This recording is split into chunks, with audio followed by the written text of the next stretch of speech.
तो आपका बहुत बहुत धन्यवाद। आपने मुझे जन्मदिन की बधाई दी। आज का दिन हमारे भारत देश के लिए सर्वोपरि बड़ा है।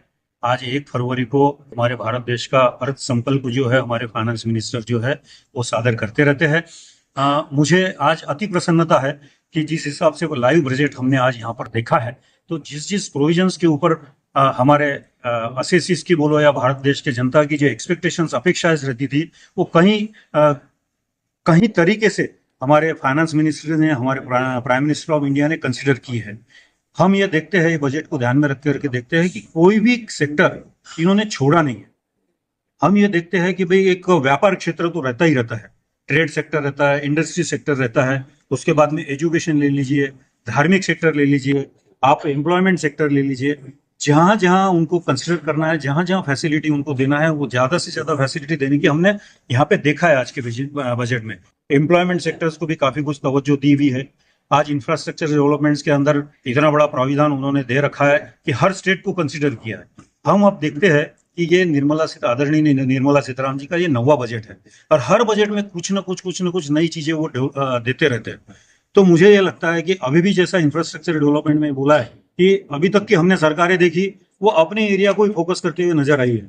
आज हम ये देखते हैं कि हमारे प्रधानमंत्री मोदी जी जो है और साथ में फाइनेंस मिनिस्ट्री है, पूरे ओवरऑल अपने भारत देश को एक बेटा समझ के, एक अपने बेटे के कैसा डेवलपमेंट किया हो जा सकता है, उसका विकास कैसे हो सकता है, इस तरीके से। तो भारत देश तो हमारी भारत माता है, तो भारत माता की सेवा करना ये हमारा कर्तव्य बनता है। और हमारे जो ज्येष्ठ जो नेता है जो ऊपर बैठे हैं सेंटर में, हमको ये नजर आता है कि वो दिनों दिन, आज 11 साल में हमारा भारत देश एकदम पूरे विश्व के पटल पे आया हुआ है। इसका ये उदाहरण कोई प्रमाण जो है, ये कुछ और बताने की जरूरत नहीं है।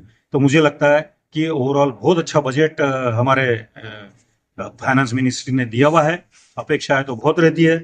कुछ महीना भर पहले हमने भी व्यापारी आघाड़ी की ओर से एक रिप्रेजेंटेशन दिया था मिनिस्ट्री ऑफ फाइनेंस को, प्राइम मिनिस्टर ऑफिस को मिनिस्ट्री दिया। और हमारे नेता जो है हमारे नागपुर शहर के और हमारे मार्गदर्शक है आदरणीय नितिन जी गडकरी साहब, हम लोग उनको भी एक निवेदन सौंपा था, फडणवीस साहब को निवेदन सौंपा था। और आज के बजट को देखते हुए मुझे ये लगता है कि हमारे कुछ पॉइंट्स जो है उन्होंने उसमें कंसिडर किए हुए हैं, उसका ध्यान रखा है, और उसके लिए मैं उनका व्यापारी आघाड़ियों की ओर से तहे दिल से आभार भी मानता हूँ। महिलाओं के लिए अभी देखिए, आप पिछले 4-5 साल से ये देखते रहे होंगे कि आत्मनिर्भर भारत, स्वदेशी भारत, महिलाओं के लिए बहुत सारी स्कीम्स काफी इंट्रोड्यूस की है। तो अपन आत्मनिर्भर भारत का कंसेप्ट ही अगर देखते हैं तो आपको ये नजर आएगा कि महिलाओं पे फोकस ज्यादा किया हुआ है। फॉर एग्जाम्पल, आप बैंकिंग सेक्टर में जाइए, आज के डेट में 50 लाख रुपए तक आपको कोलेटरल सिक्योरिटी न देते हुए आपको फंडिंग मिल रहा है। और एमएसएमई सेक्टर को 5 करोड़ रुपए तक का लोन जो है, वो सुविधा जो है आज सीजीटीएमएससी स्कीम के अंडर में वो आप देने जा रहे हो, उसमें आपको सिक्योरिटी की जरूरत नहीं है। तो अगर महिलाओं रहो या कोई छोटा उद्यमी रहो, उनको अगर हुनर है, लघु उद्योग के लिए उनमें अगर हुनर है, कुछ काम करने की क्षमता है, तो फंड का अभाव हमारी सरकार जो है कहीं भी होने नहीं देती है। आपको बैंकों के मार्फत, सब्सिडीज के मार्फत आपको सुविधा देने की कोशिश करती है।